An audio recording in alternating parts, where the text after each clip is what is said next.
Paz do Senhor, meus irmãos, um bom dia a todos. Vamos aqui dar continuidade ao nosso estudo. Nesse mês vai tratar acerca dos profetas menores e tivemos essas complicações aí devido a essa pandemia, que aconteceu em todo o globo terra e consequentemente também no nosso Brasil. E por conta disso, na semana passada, nosso professor Leandro nos auxiliou gravando aí 2 vídeos e hoje e amanhã vai ficar por nossa conta dar continuidade a essa aula aí, tá bom? Deus abençoe a todos, assim como o irmão Leandro, eu também tenho criança em casa, Estou aqui na cozinha falando baixo aqui, a criança está na sala entretida ali assistindo alguma coisa, mas talvez aí se acontecer alguma coisa, alguma criança aparecer, os irmãos também não se espante. E à medida que os irmãos forem assistindo o vídeo, se porventura surgir alguma dúvida, os irmãos ficam à vontade de compartilhar no grupo aí da ETAD aí, Aproveitando que está o nosso pastor Francisco, também o professor Leandro aí os irmãos perguntem para eles, Brincadeira. Estamos aí para tentar também auxiliar e tentar sanar a dúvida dos meus irmãos. A lição, queridos, é a lição de número 7, página de número 105 do nosso livro, Os Profetas Menores. O irmão Leandro, semana passada, tratou acerca de Naum, tratou acerca de Miqueias e acerca de Amós, na ordem Amós, e depois o profeta Miqueias. E hoje nós vamos ver um pouquinho sobre a lição de número 7 e amanhã sobre a lição de número 8. Hoje nós vamos ver aqui a lição de número 7. Está dividida em 3 partes, são 7 textos aí, divididos entre os profetas Naum, Abacuque e o profeta Sofonias. Na página de número 105, eu vou tentar ser o mais sucinto e o mais breve possível. Na página de número 105, vai nos dizer assim, o nosso livro da ETAD, Aprendi com o professor Leandro, Livro da ETAD, os profetas menores. Tendo exercido o ministério profético entre 625 e 605 a.C., Naum, Abacuque e Sofonias vaticinaram a respeito de Judá. Alguns historiadores projetam a data 710 a.C. para Naum, mas achamos a primeira mais viável. Então nós vamos ver aqui que esses 3 profetas aqui, Naum, Abacuque e Sofonias, eles foram contemporâneos, ou seja, viveram no mesmo período, data e na mesma época, dos profetas menores. Eles são os 3 últimos profetas menores, são os 3 únicos profetas menores que vivenciaram e profetizaram no período ali do cativeiro, quando o povo estava pré-cativeiro de Babilônia. O próximo parágrafo, que vai tratar acerca do profeta Naum, vai nos dizer assim: o assunto abordado por Naum é o julgamento e a destruição da grande capital da Síria, Nínive. O objetivo foi o de transmitir a Judá a ideia da soberania de Deus entre os povos. Então, o primeiro profeta que vai ser abordado é o profeta Naum, que vai profetizar em Judá. Vai ser um profeta de Judá, Reino Sul, capital Jerusalém. E esse profeta, por nome de Naum, nesses 3 capítulos que ele vai abordar aí a queda da grande cidade-mãe, a grande Nínive, a capital da Síria. Lembrando que nós estudamos sobre Jonas e o fundo histórico do livro de Naum vai ser exatamente o livro do profeta menor Jonas. O próximo aqui é o profeta Abacuque, E vai nos dizer o próximo parágrafo que Abacuque foi músico, capítulo 3, e poeta. Possivelmente tenha sido um dos levitas coristas do templo. Seu estilo literário é único entre os profetas. E o seu canto no 3º capítulo é um belo odre lírico sobre a teofania, a aparição ou revelação da divindade, manifestação visível de Deus em relação à vinda do Senhor. Então nós vemos que o próximo a ser tratado aqui na ordem é o profeta Abacuque, né? Enquanto Naum estava profetizando a queda da grande capital da Síria, a grande Nínive, nós vamos ver que o profeta Abacuque aqui, que foi contemporâneo tanto de Sofonias quanto de Naum e do próprio profeta maior Jeremias, também Daniel e o próprio Ezequiel, nós vamos ver que ele era um músico, né? E todo o desenvolvimento do seu livro vai ser acerca de um novo inimigo que surgiu, que era a Babilônia, né? Tanto que 70% do seu livro é um diálogo entre ele e entre Deus. São questionamentos a qual o profeta não entende, não compreende, porque Deus permite que uma nação ímpia venha castigar e punir o seu povo. Então o desenvolvimento do livro de Abacuque vai ser exatamente esse: Babilônia se levantando pelo poder soberano de Deus para poder punir a Judá, né? E o terceiro profeta, que é o profeta Sofonias, né? Foi o único profeta menor de linhagem real. Descendia do rei Ezequias e profetizou durante o reinado de Josias. Juntamente com Joel e Zacarias, Sofonias salienta o dia do Senhor e apela uma última vez ao povo para que se retorne a Deus antes que um poderoso exército inimigo desfeche um ataque punitivo. Então, o único profeta, como o próprio livro é enfático em dizer, o profeta Sofonias, único profeta menor aqui de linhagem real, porque provavelmente o profeta Isaías também foi de linhagem real, né? Era primo provavelmente do rei Uzias, ali em Isaías capítulo de número 6, quando Deus confirma a sua chamada. E o profeta menor, único também de linhagem real, o profeta Sofonias, que assim como a maioria dos profetas menores, a ênfase que ele vai dar na sua pregação é exatamente o dia do Senhor, o grande dia do Senhor, o dia da ira de Deus, conhecido como vários nomes na Bíblia Sagrada, como o dia de angústia para Jacó, como o grande dia do Senhor, como o grande e terrível dia do Senhor, e assim por diante. Vai ser um dia de muito tormento, uma época a qual a terra vai ser atingida pelo cálice da ira de Deus, pelos juízos de Deus sobre a face da terra. E esse profeta aqui vai chamar a atenção pré-cativeiro de Babilônia, para que o povo viesse a se arrepender, para que não fosse para o cativeiro, assim como foi também a profecia do profeta Jeremias. Infelizmente, o povo não ouviu, não se arrependeu e, consequentemente, Nabucodonosor veio em 3 levas e levou o povo, sendo que a primeira foi no ano 586 a.C.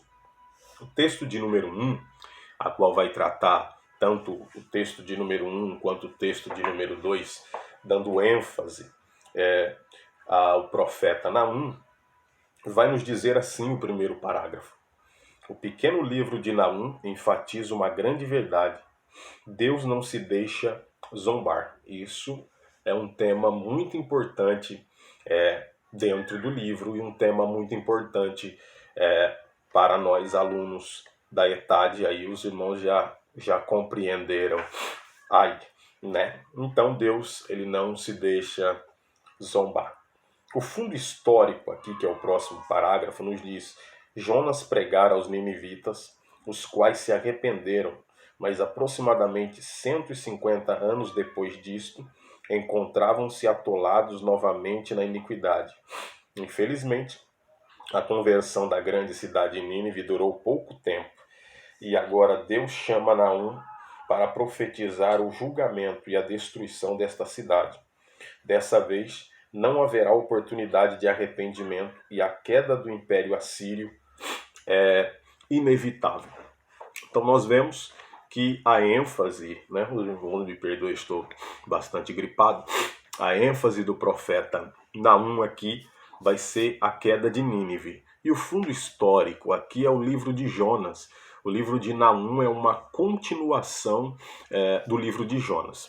Apesar de não haver um consenso entre os estudiosos, nosso livro vai dizer que Jonas profetizou aí 150 anos antes de Naum. O Jenkins Dake, o escritor da Bíblia Dake, vai dizer que foi aproximadamente 97 anos. Né? O Warren Wiersbe, que é um comentarista bíblico, que eu me apoio muito nele para as aulas, né? Até esqueci de compartilhar esse comentário com os irmãos, eu vou fazer algumas citações dele aqui, e vou até dizer a página e depois compartilhe com os irmãos no grupo, para que os irmãos possam acompanhar essa leitura também. Ele vai dizer que na verdade foram 100 anos.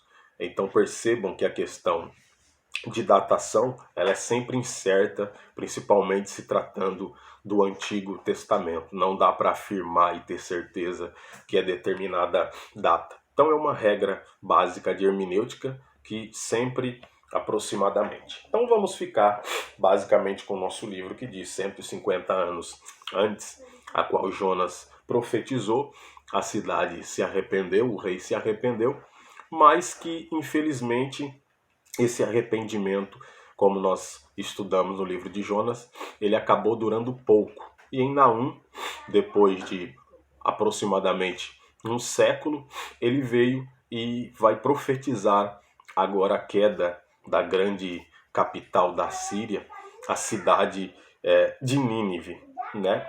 Acerca de Naum, não se sabe muito acerca desse profeta, com exceção do capítulo de número 1 e o versículo de número 1 da nossa Bíblia, que vai nos dizer o peso de Nínive, né? O peso de Nínive, livro da visão de Naum, o Eucocita, né? Peso de Nínive vai ter algumas versões e outras versões vão dizer a sentença de Nínive, que eu acredito que a expressão sentença de Nínive fica mais clara ao nosso entendimento. E essa expressão vai aparecer depois dentro do livro de Naum, a sentença da cidade de Nínive, que era algo inevitável por conta do arrependimento que dessa vez acabou não acontecendo.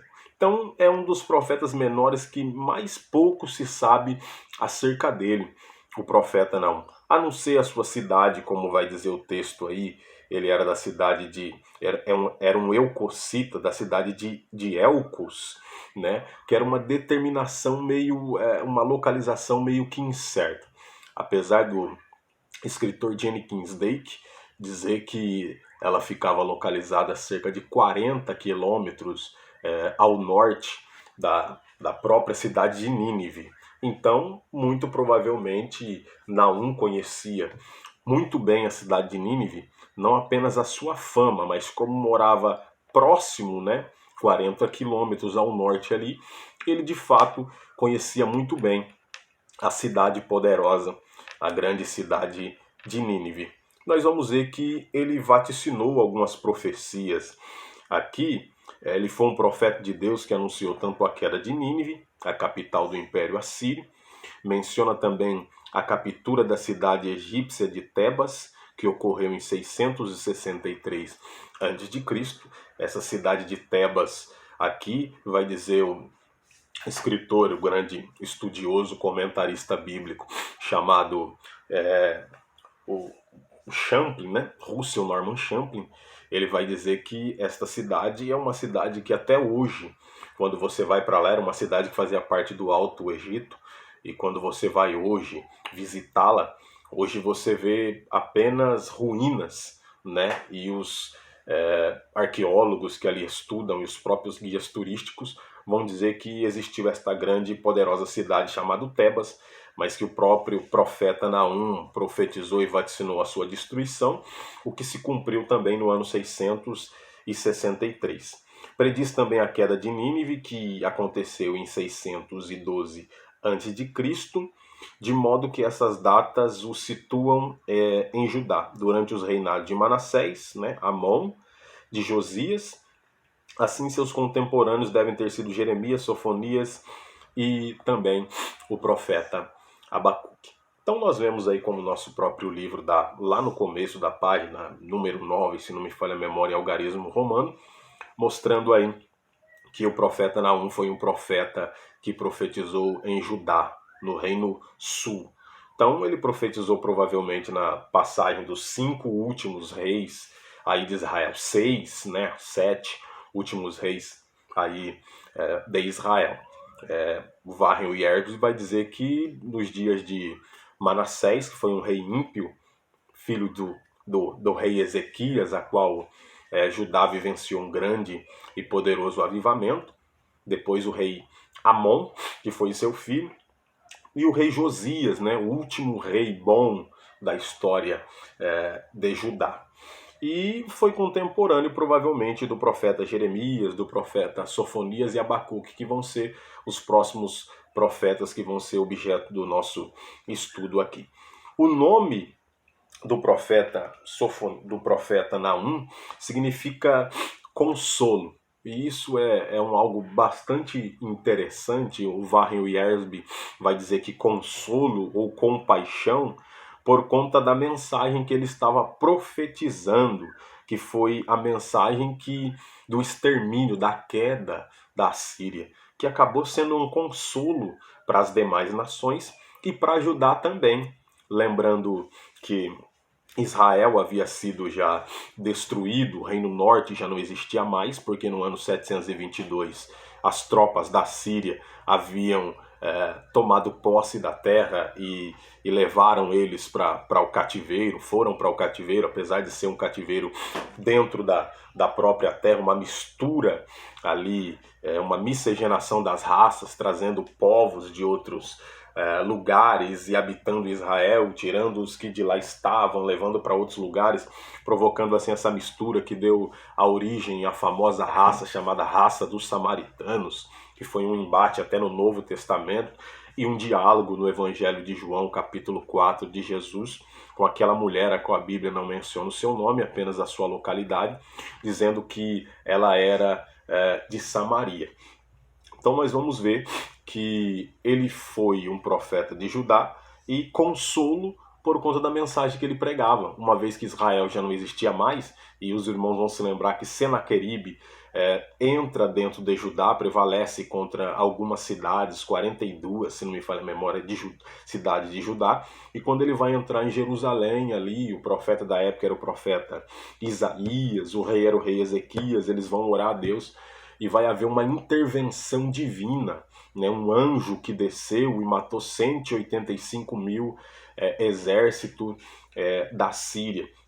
Alguns estudiosos vão dizer que esse fenômeno desse anjo descer sobre as ordens de Deus para matar 185 mil do exército da Síria, ele acabou dizimando com todo o exército da Síria e, consequentemente, a Síria virou uma presa fácil para os seus inimigos. Por isso que a Síria vai ser destronada, vai ser destruída, vai ser dizimada, a sua queda vai ser inevitável aqui no ano 612, muito por conta desse acontecimento sobrenatural, desse anjo que desceu e destruiu com todo o seu exército.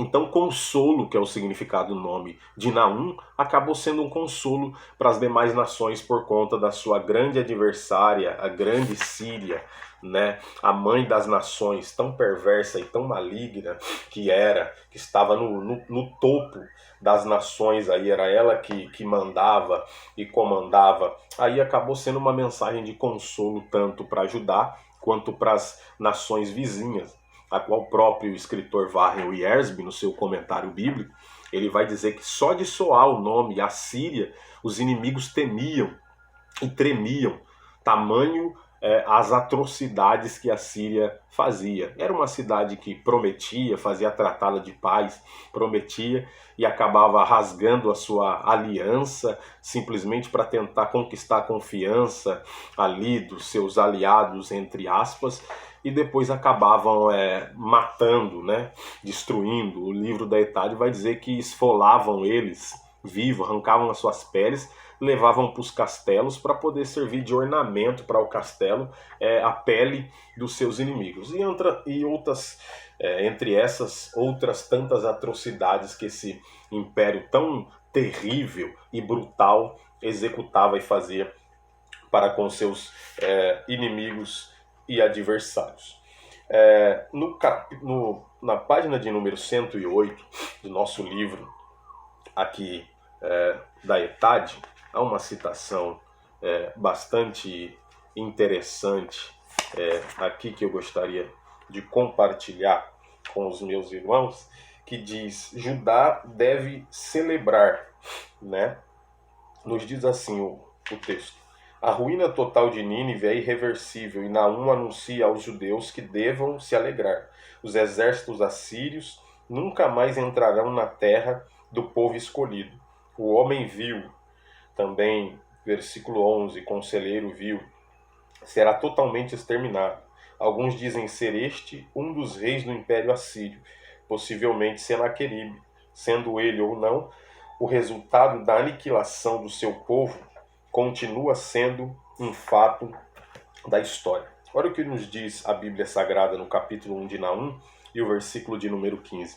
Eis que sobre os montes os pés dos que traz boas novas, do que anunciam a paz. Celebram as tuas festas, ó Judá. Cumpre os teus votos, porque o ímpio não tornará mais a passar por ti. Ele é inteiramente exterminado. Então nós vamos ver aqui que nesse trecho onde diz Judá deve celebrar, é um convite aqui que é feito pelo profeta para que Judá viesse a celebrar e as demais nações, porque a inimiga, né, a tão algoz Nínive, a capital da Síria, seria destruída, seria exterminada. Essa expressão que o próprio profeta Isaías também vai usar no seu livro, dizendo quão formosos são sobre os montes os pés do que anunciam as boas novas, né? Aqui o profeta Naum também vai usar essa expressão, dizendo: eis que sobre os montes os pés do que traz as boas novas, do que anuncia a paz. Né? Segundo o Dr. Russell Norman Champlin, aqui esse versículo vai dizer de um emissário que, quando ficou sabendo desta notícia que estava para acontecer, saiu correndo à volta dos montes que circundam Jerusalém, gritando e anunciando que Nínive iria cair, seria destronada, seria derrubada. E por conta disso o povo era convidado a se alegrar, porque as ameaças do inimigo que a todo momento insistiam, porque era o império da época e todos temiam, já não existiria mais, iria passar, porque o próprio Deus soberano que dá o poder é Ele que destitui também do poder, é Ele que tira também o poder. Então o seu povo é convidado a comemorar a destruição dessa grande cidade, chamada cidade de Nínive. Deixa eu tentar ser mais sucinto ainda, irmãos, por uma questão de tempo, para não ficar muito longo e enfadar os meus irmãos. O texto de número 2 vai tratar da devastação de Nínive, a queda da cidade rainha, a devastação, destruição, a desolação. Naum descreve a destruição de Nínive, unindo o real ao simbólico, página de número 109. As tropas assírias eram valentes e seus carros eram velozes, porém nada conseguiram fazer para se defender da ira de Deus. A cidade entrou em pânico em meio à confusão total e tentou fugir à calamidade predita.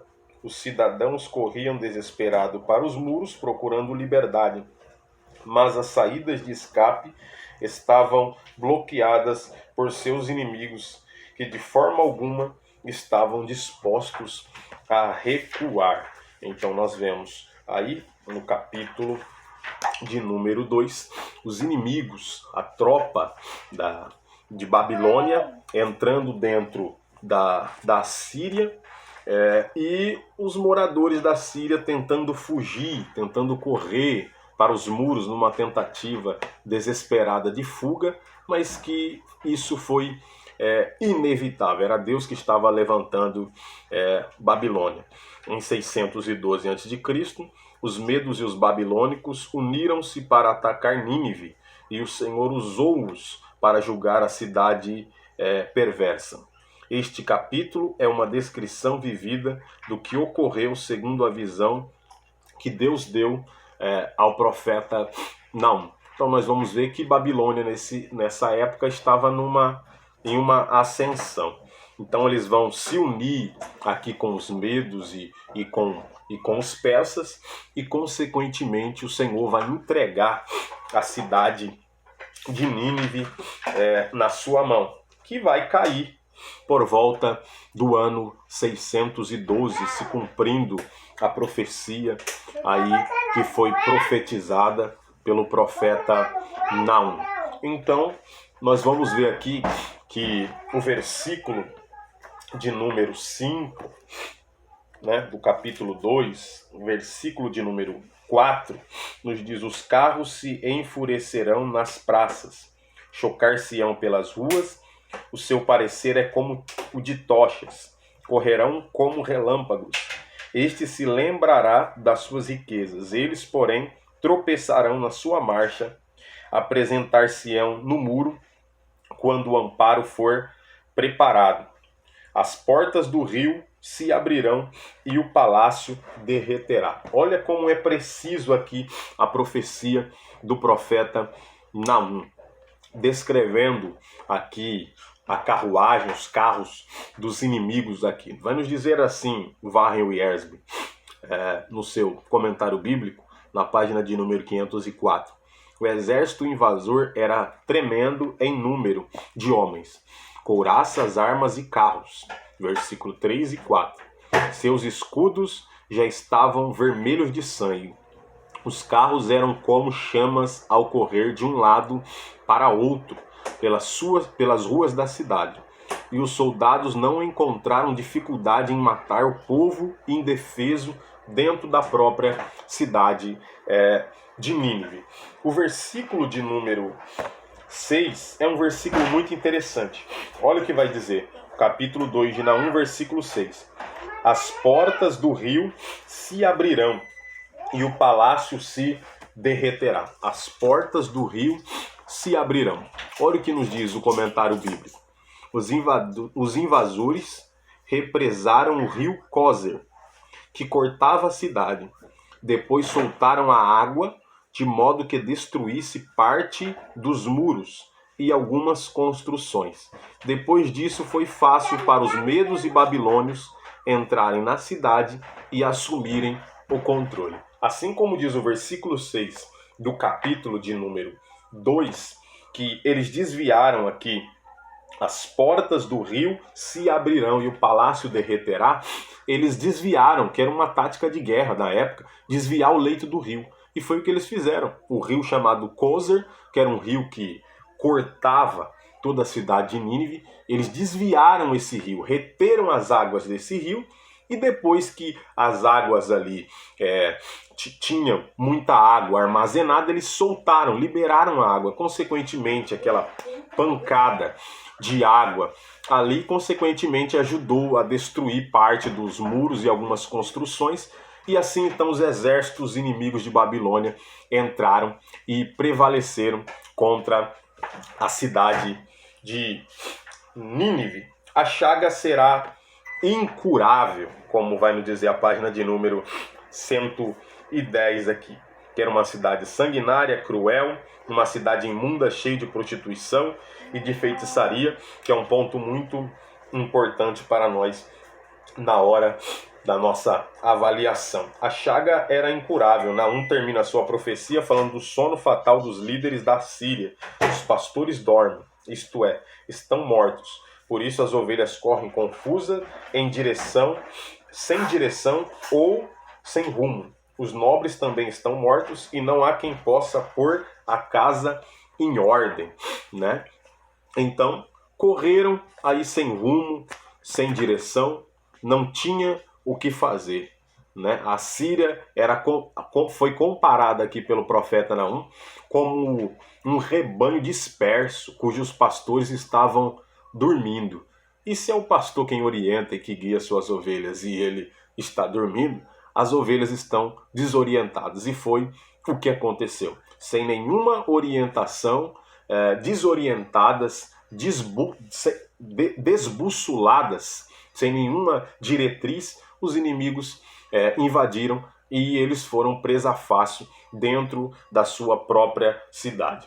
Agora Nínive, que o próprio livro de Naum vai dizer que era um leão, que é símbolo de Nínive. Hoje você pode pesquisar em alguns sítios arqueológicos ou ir em qualquer lugar onde vai ter exposições ali da grande cidade de Nínive e você vai ver muitos leões, porque o símbolo daquela cidade, daquele país, a Assíria, era o leão.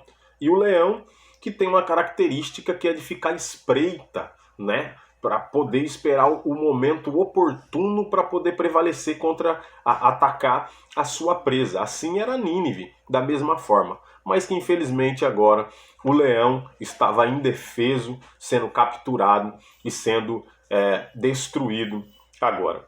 E o próprio livro de Naum, ele vai acabar terminando, no capítulo de número 3, ele acaba terminando com uma pergunta, né? Não há cura para a tua ferida, a tua chaga é dolorosa. Todos os que ouvirem a tua fama baterão as palmas sobre ti. Porque sobre quem não passou continuamente a tua malícia, parte B, sobre quem não passou continuamente a sua malícia, então assim, como se não me falha a memória, o livro de Jonas também acaba terminando com uma pergunta, com uma indagação. Todas as nações foram afligidas pela Síria e, consequentemente, a Síria caiu por conta da sua malícia, por conta de ser uma cidade sanguinária, da sua imundícia e por conta da sua feitiçaria e idolatria.